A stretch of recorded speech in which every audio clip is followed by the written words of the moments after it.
বাংলাদেশ ইসলামী ছাত্র শিবিরের প্যাডে চিত্রনায়িকা পূজা চেরির পদ পাওয়ার একটি ছবি সম্প্রতি সামাজিক মাধ্যমে ভাইরাল হয়েছে।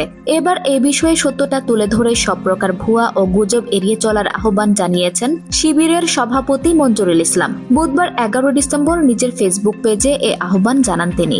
মঞ্জুরুল ইসলাম পোস্টে লেখেন, যারা ছাত্র শিবিরের আদর্শ এবং গঠনমূলক কাজের কাছে পরাজিত তারাই গুজবের আশ্রয় নিয়ে ছাত্র শিবিরকে মোকাবেলা করার চেষ্টা করে থাকে। তিনি আরও লেখেন, যুগে যুগে সত্য ও ন্যায়ের আন্দোলনকে ক্ষতিগ্রস্ত করতে এরকম মিথ্যা প্রচারণা করেছে বিরোধীরা, কিন্তু তাদের এসব অপকৌশল ঐতিহাসিকভাবে পরাজিত হয়েছে। আমরা সচেতন ছাত্র জনতাকে এসব মিথ্যাচার ও গুজবে বিভ্রান্ত না হওয়ার আহ্বান করছি। ভাইরাল হওয়া ওই কার্ডে বাংলাদেশ ইসলামী ছাত্র শিবিরের কেন্দ্রীয় কার্যনির্বাহী সংসদ মহিলা কমিটির তালিকায় দেখা গেছে পূজা চেরির নাম। আইন ও মানবাধিকার বিষয়ক সম্পাদকের জায়গায় লেখা রয়েছে পূজা চেরি, অমুসলিম শাখা।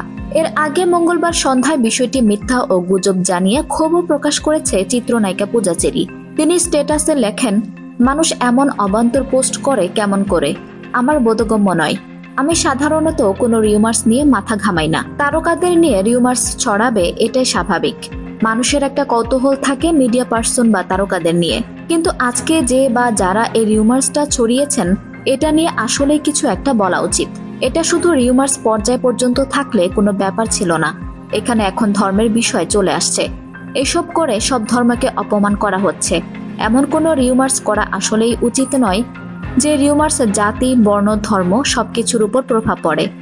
সবশেষ এই নায়িকা উল্লেখ করে বলেন, আমি একজন অভিনয় শিল্পী, বাংলা চলচ্চিত্রকে ভালোবাসি, এটাই আমার প্রফেশনের জায়গা। আমি সবসময় এই প্রফেশনকে রেসপেক্ট করি এবং উপভোগ করি। এই প্রফেশনের বাইরে আমি কোনো রাজনৈতিক প্রফেশনের সঙ্গে যুক্ত নই। আঞ্জুম হক আরবি, আমার সংবাদ।